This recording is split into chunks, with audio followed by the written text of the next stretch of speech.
Hey guys, कैसे हो? I hope सारे के सारे अच्छे हो गए। और अगर अच्छे नहीं हो तो बहुत जल्द ही अच्छे हो जाओ यार, क्योंकि पढ़ाई भी तो करनी है। तो लास्ट लेक्चर में हम लोगों ने पढ़ा था एक मेथड जिससे हम लोग लीनियर इक्वेशंस इन टू वेरिएबल सॉल्व करते हैं। वो है एलिमिनेशन बाय कैंसिलेशन। तो मैंने उसे बहुत ढंग से एक्सप्लेन करा था, और अगर अभी तक आप लोगों ने वो वीडियो नहीं देखा है तो एक बार जाकर देख लें। तो उसका एक क्वेश्चन हम लोग उसी मेथड से करते हैं। 2x plus Y equal to 7, ये फर्स्ट इक्वेशन है। और 4x minus 3y plus 1 equal to 0, ये सेकेंड इक्वेशन है। तो बहुत लोग सोच रहे होंगे कि ये क्या लिख दिया, क्या लिख दिया, +1 है, ले जाओ इधर, -1 हो गया, क्या दिक्कत है। या फिर +7 है, इधर ले आओ, -7 हो जाएगा। तो चलो 2x plus Y equal to 7, ये first equation. 4x minus 3y equal to -1, ये आपका हो गया सेकेंड इक्वेशन। तो अब बताओ कि यहाँ पे क्या एलिमिनेट करना आसान होगा। इसका कोफिशिएंट 2 है, इसका कोफिशिएंट 4 है। इसको अगर मैं 2 से मल्टीप्लाई कर दूंगा तो ये भी 4 बन जाएगा, और दोनों एक ही साइन के हैं, तो सब्ट्रैक्ट कर दूंगा तो x एलिमिनेट हो जाएगा, y आ जाएगा। और क्या है, अगर मैं इसको 3 से मल्टीप्लाई कर दूंगा और दोनों को ऐड कर दूंगा। अब बोलो ऐड क्यों करेंगे, क्योंकि ये प्लस है, ये माइनस है। अगर ओपोनेंट साइड्स के हैं तो हम लोग ऐड कर देंगे इसको, तो यहाँ से y कैंसिल हो जाएगा और निकल जाएगा x। तो मैं क्या करता हूँ इसमें कि x को एलिमिनेट करने की कोशिश करता हूँ। आप लोग ट्राई करो इसको y से एलिमिनेट करके। तो वीडियो को पॉज करो अभी और इसको ट्राई करो। तो होप सो आप लोगों ने सॉल्व करा होगा। तो चलिए इसको सॉल्व करते हैं। मैं क्या करता हूँ, x को एलिमिनेट करता हूँ। तो x को एलिमिनेट करने के लिए इस पूरे इक्वेशन को 2 से मल्टीप्लाई करना होगा। तो इक्वेशन क्या हो जाएगा, 4x plus 2y equal to 14। ये तो एज इट इज़ रह जाएगा, तो इसको थर्ड मान लेते हैं। और ये तो एज इट इज़ रह जाएगा, 4x minus 3y equal to -1। ठीक, ये आपका सेकेंड इक्वेशन है। तो अब क्या करेंगे, subtracting equation second from third, subtracting equation second from third. तो देखो 4x plus 2y minus 4x minus 3y equal to, RHS में भी सेम हम लोग अप्लाई करेंगे, 14 माइनस -1। समझ आया। तो देखो 4x हो जाएगा कैंसिल, क्या बच जाएगा, 2y minus -3y equal to 14 minus -1 कितना होगा, 15। तो यहाँ क्या हो गया, 2y माइनस -3y कितना होगा, -y नहीं, 5y। 5y इक्वल टू कितना होगा, 15। क्या आ गया यहाँ से, y इक्वल टू 3 आ गया। अब इस y को आप किसी भी इक्वेशन में पुट कर दो, इस y को किसी भी इक्वेशन में पुट कर दो, या तो थर्ड में पुट करो या फिर फर्स्ट या सेकंड में से किसी में पुट कर दो, तो वहाँ से आपका x आ जाएगा। तो चलिए इक्वेशन 1 में ही पुट करते हैं।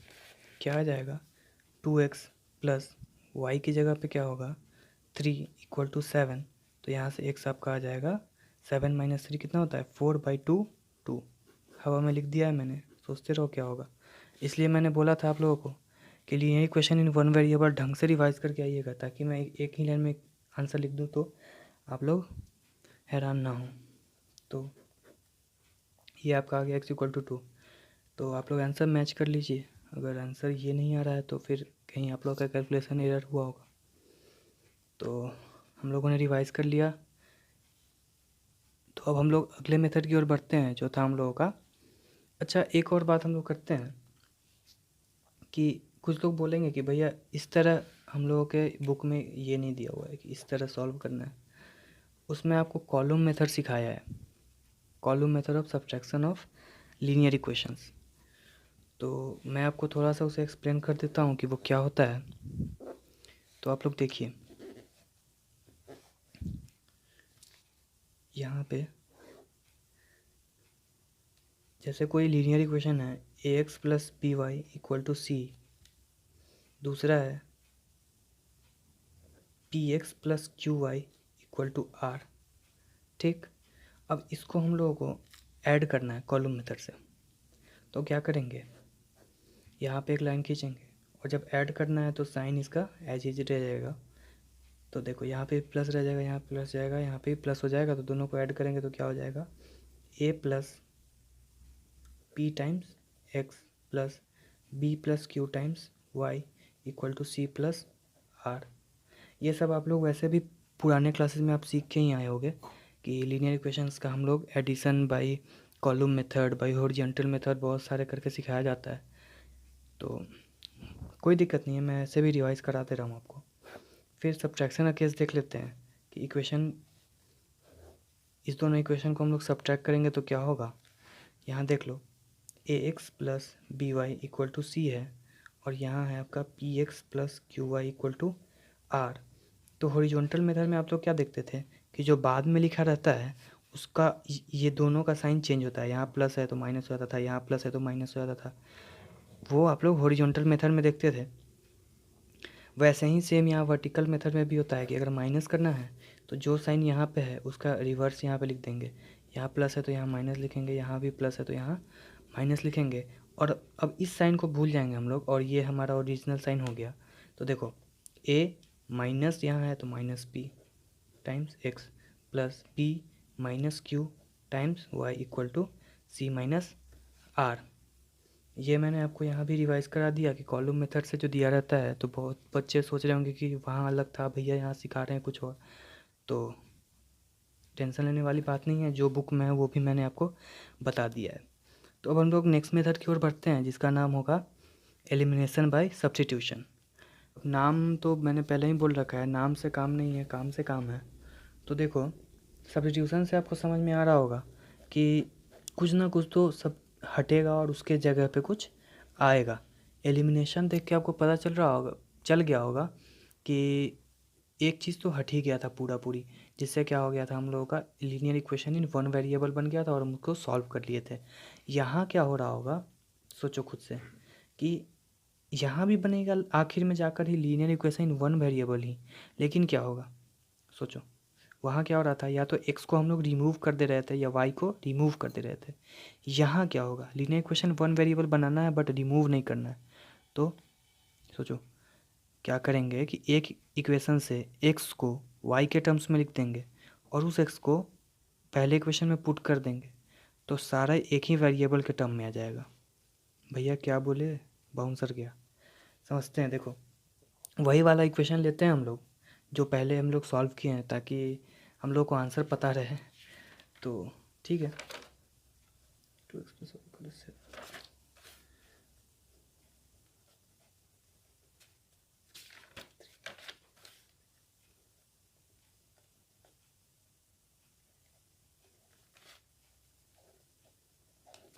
तो वही वाला हम लोगों ने क्वेश्चन लिया है, इसको एग्जांपल के थ्रू समझते हैं हम लोग कि क्या करना है एलिमिनेशन बाय सब्स्टिट्यूशन में। देखो कि वहाँ हम लोग क्या करते थे, इसको 3 से मल्टीप्लाई करके दोनों को जोड़ दिया। बट यहाँ देखो क्या कर रहे हैं कि हम लोगों का मेन मोटो क्या है कि अगर हमको सिर्फ ये इक्वेशन अगर सिर्फ x में दिखे या सिर्फ y में दिखे तो हम लोग उसको आसानी से सॉल्व कर लेते हैं। बट यहाँ क्या है कि x और y दोनों है, यहाँ भी x और y दोनों है, तो इसको लेते हैं काम में। ठीक, क्या है, 2x plus Y equal to 7 है। इसको थोड़ा सा रीअरेंज करते हैं, क्या करते हैं, थोड़ा सा रीअरेंज। तो क्या आ जाएगा, 2x को इधर भेजते हैं, 2x को इधर भेजते हैं पहले केस में। दूसरे केस में क्या करेंगे हम लोग, y को इधर भेजेंगे। दूसरे केस में दो केस बना लेते हैं, एक C1 मान लेते हैं, एक C2 केस मान लेते हैं। ठीक, केस 1 और केस 2। तो देखो इसमें जब 2x को इधर भेजेंगे तो क्या हो जाएगा, y equal to 7 minus 2x हो जाएगा। और इधर देखो अगर y को इधर भेजेंगे तो क्या हो जाएगा, 2x equal to 7 minus Y हो जाएगा। अब क्या लिख सकते हैं इसको, x equal to 7 minus y by 2 लिख सकते हैं, हाँ लिख सकते हैं। तो अब क्या करो, ये दो केस बन गया। अब क्या करो, इस y को जो दूसरा इक्वेशन बच गया हम लोगों ने किसको यूज करके वाई और एक्स निकाला है, 2 केस बनाए हैं, फर्स्ट वाले को यूज करके ना। तो अगर जो दूसरा इक्वेशन बच गया है उसमें इसको पुट कर दो। क्या कह रहा हूँ देखो, ये जो y इक्वल टू 7 - 2x है, तो फ्रॉम इक्वेशन 2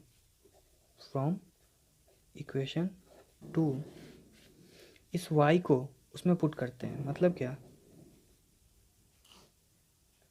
4x - 3y + 1 = 0 है, तो ये y इसमें पुट करते हैं। यहाँ पे क्या आएगा, 4x - 3 times of 7 - 2x, 3 times of 7 - 2x + 1 = 0। क्या ये पूरा x के टर्म में आ गया? देखो तो, हाँ आ गया। तो क्या सॉल्व कर लोगे? हाँ कर लेंगे, लेकिन आप सॉल्व कर दो। चलो ठीक है। तो 4x - 21 और ये माइनस और माइनस प्लस हो जाएगा, तो +6x + 1 = 0। 4x और 6x कितना हो जाएगा, 10x। और ये -21 + 1 -20 और उधर भेज दिया, समझ रहे हो ना। तो -20 इधर जाएगा तो क्या हो जाएगा, +20 = 20। तो x क्या आ गया यहाँ से, 2। क्या लास्ट केस में भी यही आया था? तो आंसर तो मिल ही गया। तो अब इस x = 2 को इस वाले y में अगर पुट कर देते हैं, इस वाले y में अगर पुट कर देते हैं इस x = 2 को, तो क्या आ जाएगा, y आ जाएगा। हाँ आ जाएगा, देखते हैं क्या आता है। y = 7 - 2x है, y = 7 - 2x है, तो 7 - 2 × 2 क्या आ गया, 3 आ गया y। हाँ भैया ये तो सेम आ गया आंसर। तो नेक्स्ट पेज में हम लोग देखते हैं कि x को 7 - y/2 पुट करेंगे तो क्या होता है। तो चलिए देखते हैं, x = 7 - y/2। अब बताओ ये x कहाँ से आया, कौन से इक्वेशन से आया है, फर्स्ट इक्वेशन से। तो इस x को किस में पुट करेंगे बताओ, फर्स्ट इक्वेशन में पुट करेंगे ना, नहीं सेकेंड में पुट करेंगे। फर्स्ट में पुट करोगे तो देखना 0 = 0 टाइप से रिलेशन आ जाएगा ऐसा। तो जिससे इक्वेशन से हम लोग निकालते हैं उसके अलावा जो बचता है उसमें पुट करते हैं। ठीक है, चलो देखते हैं। 4 × x के जगह पे लिखेंगे 7 - y/2 -3y + 1 = 0। अब इसको सॉल्व करते हैं, तो 2 × 2 = 4। तो यहाँ क्या आ जाएगा, 14 - 2y -3y + 1 = 0। तो क्या देखो यहाँ पे आ गया 15 - 5y = 0। तो क्या आ गया यहाँ से, y = 3। डायरेक्ट कर दिया मैंने। तो क्या y = 3 आ गया, पिछले आंसर में भी आया था y = 3। हाँ आया था। अब इस y = 3 को यहाँ पे अगर पुट कर देते हैं तो x की वैल्यू आ जाएगी। देखते हैं क्या आता है। तो x क्या आएगा यहाँ से, 7 - 3/2 जो कि हो गया आपका 4/2, मतलब 2 आ गया। तो देखो x = 2 एंड y = 3, ये हमारा सॉल्यूशन आ गया।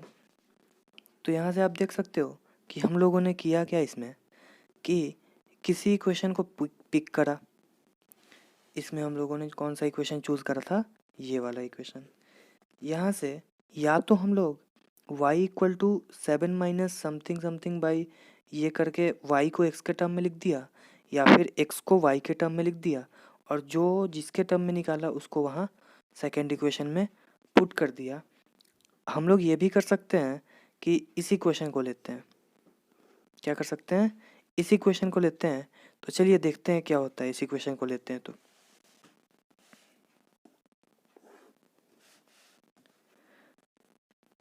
4x - 3y + 1 = 0। तो देखो एक केस लेता हूँ, केस 3, कि 4x को इधर भेजता हूँ, 1 को भी इधर भेजता हूँ, और x को y के टर्म में लिख देते हैं। फिर 3y को इधर भेजता हूँ और 1 को इधर भेजता हूँ, और y को x के टर्म में लिखते हैं। तो केस 3 में क्या करता हूँ कि x को एक साइड और y को अलग साइड भेजता हूँ। तो या तो मैं दोनों को इस साइड भेजूँ या इसको इस साइड भेज दूँ, बात तो बराबर है। तो देखो 4x + 1 = 3y, समझ में आया? नहीं आया तो linear equation in one variable ढंग से पढ़ के आओ। मैंने पहले ही समझा रखा है कि वहाँ से पढ़ लोगे तो यहाँ आपको कि रीअरेंजमेंट कैसे कैसे हो सकता है वो आपको आने लगेगा। अब देखो y क्या आ गया यहाँ से 4x + 1/3, ये y आ गया। अब बताओ केस 4 क्या हो सकता है कि x को इधर रखूँ और बाकी को इधर भेज दूँ। तो देखो 4x = 3y - 1, तो x आ गया यहाँ से 3y - 1/4 आ गया। यहाँ से y भी आ गया और x भी आ गया। तो चलो इस केस को अलग सॉल्व करते हैं और इस केस को इसको अलग सॉल्व करते हैं और इसको अलग सॉल्व करते हैं। तो देखना कि इस y को अब बताओ किस में पुट करेंगे हम लोग, किस में पुट करेंगे, इसी इक्वेशन में? नहीं, इसमें नहीं पुट करेंगे, जो दूसरा हमारा इक्वेशन बच गया उसमें पुट करेंगे। तो देखते हैं कि इस y को उसमें पुट करते हैं तो क्या होता है। तो क्या है 2x + y = 7, तो 2x + y की जगह पे क्या आ जाएगा 4x + 1/3 = 7। तो अब देखो LCM में ले रहा हूँ और 3 को इधर भेज दे रहा हूँ। तो देखो 6x + 4x + 1 = 21, समझ में आया? तो क्या आ गया 10x + 1 = 21, तो 10x = 20, तो x = आ गया आपका 2 आ गया। अब इसी x = 2 को यहाँ पे अगर पुट कर दोगे तो y क्या आ जाएगा 4 × 2 = 8 + 1 9/3 विच इज इक्वल टू 3 आ गया। तो देख रहे हो यहाँ से भी x का वैल्यू 2 और y की वैल्यू 3 ही आ रहा है। अब अगला केस को वेरीफाई करते हैं कि क्या है। तो देखिए कि इस x की वैल्यू को हम लोग जो दूसरा इक्वेशन बच गया उसमें पुट करेंगे तो क्या होगा 2 of 3y - 1/4 + y = 7 हो जाएगा। तो देखो 2 से 2 टाइम्स कट गया, तो 3y - 1 + 2y = 14, समझ में आया? LCM लिया पहले और 2 को उधर भेज भी दिया। चलो स्टेप मैंने उड़ा दिया यहाँ पे। ऐसे कैलकुलेशन आप लोगों को करना होगा क्योंकि कितना लिखोगे आप। तो देखो 3y + 2y क्या आ गया 5y, और ये -1 इधर जाके क्या हो गया +1, तो क्या आ गया 15, तो y क्या आ गया यहाँ से 3, y 3 आ गया। इसी y 3 को यहाँ पुट कर दोगे तो देखो कि x क्या आएगा 3 × 3 = 9 - 1 8, 8/4 क्या आ गया 2 आ गया। तो मैंने यहाँ पे आपको 4 केस बताया था C1, C2, C3, C4। कोई 2 इक्वेशन दिया हुआ है, ये फर्स्ट इक्वेशन है, ये सेकंड इक्वेशन है। यहाँ पे कोई x का टर्म होगा, कोई y का टर्म होगा, यहाँ भी कोई x का टर्म होगा, यहाँ भी कोई y का टर्म होगा। तो किसी भी x को y के टर्म में लिख के और दूसरे इक्वेशन में या तो पुट कर दो या फिर y को x के टर्म में लिख दे और फिर दूसरे इक्वेशन में पुट कर दो। ये मत करना कि इसी का x का वैल्यू निकाल लिया y के टर्म में और इसी में फिर से पुट कर दिया। तो देखना आपको 0 = 0 टाइप्स केस दिख जाएगा। तो क्या करना है समझ रहे हो ना, इससे x निकालना है और इसमें पुट करना है।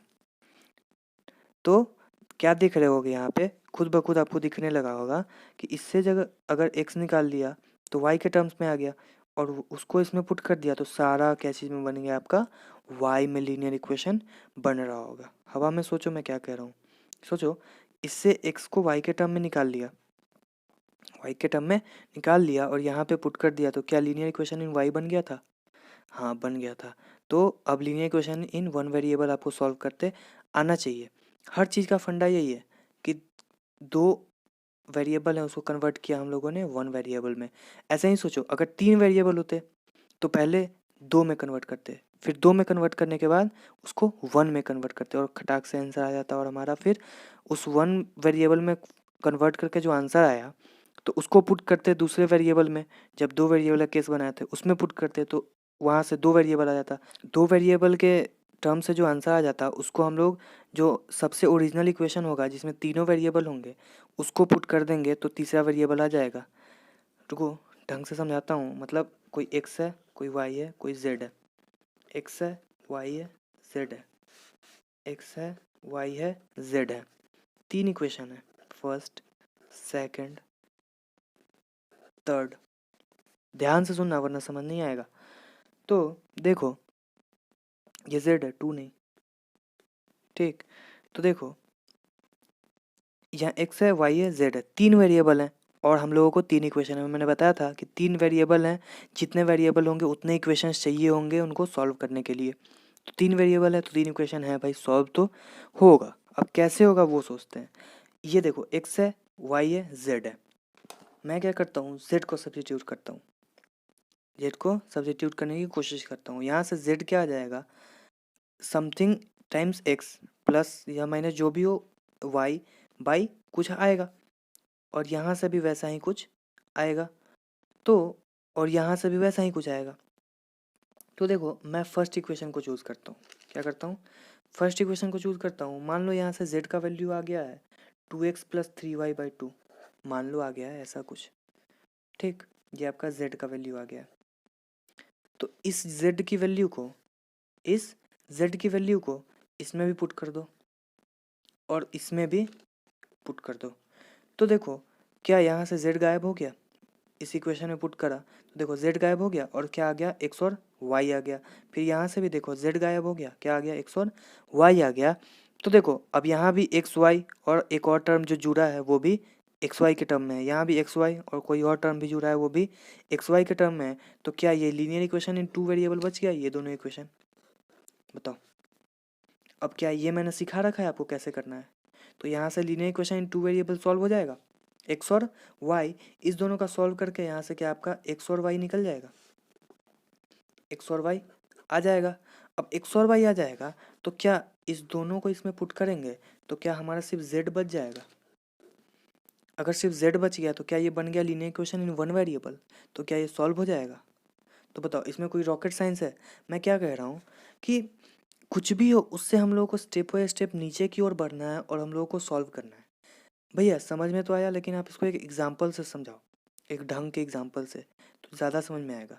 तो देखो लीनियर इक्वेशन इन 2 वेरिएबल इक्वेशन तो आपको बहुत सारे मिलेंगे सॉल्व करने के लिए सब्स्टिट्यूशन से, बट यहाँ मैं आपको लीनियर इक्वेशन इन 3 वेरिएबल को सॉल्व करके थोड़ा सा अच्छे से समझाता हूँ ताकि आपको पूरा कॉन्सेप्ट क्रिस्टल क्लियर हो जाए।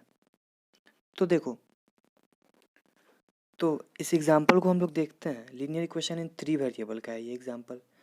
इससे पहले मैं आपको देता तो बहुत आप सोचने पे, मतलब कि आप सोचते कि ये बनेगा ही नहीं, पर आप अभी थोड़ा सा दिमाग इस पे लगा सकते हो। क्या दिमाग लगाओगे कि एक वेरिएबल को बाकी दोनों वेरिएबल के टर्म में लिखने का कोशिश करो। आप एक बार सोचो इस पे, थोड़ा सा ध्यान दो। तो नेक्स्ट जो लेक्चर होगा उसमें मैं आपको इस क्वेश्चन को एक्सप्लेन कर दूंगा और सॉल्व करके भी दिखा दूंगा, पर फिर भी आप लोग खुद से ट्राई कर लीजिएगा इस क्वेश्चन को। अब पढ़ाई हो ही गई है तो जल्दी से जाओ, वीडियो को लाइक करो, चैनल में नए हो सब्सक्राइब पे माथा टेको, घंटा बजाओ और कमेंट सेक्शन में बताओ कि वीडियो में मौज इंटू 100 आया या नहीं आया। तो फिर मिलते हैं एक और नए वीडियो के साथ और नए कॉन्सेप्ट के साथ, और कतई मौज इंटू 100 करेंगे उसमें भी। तब तक के लिए बाय।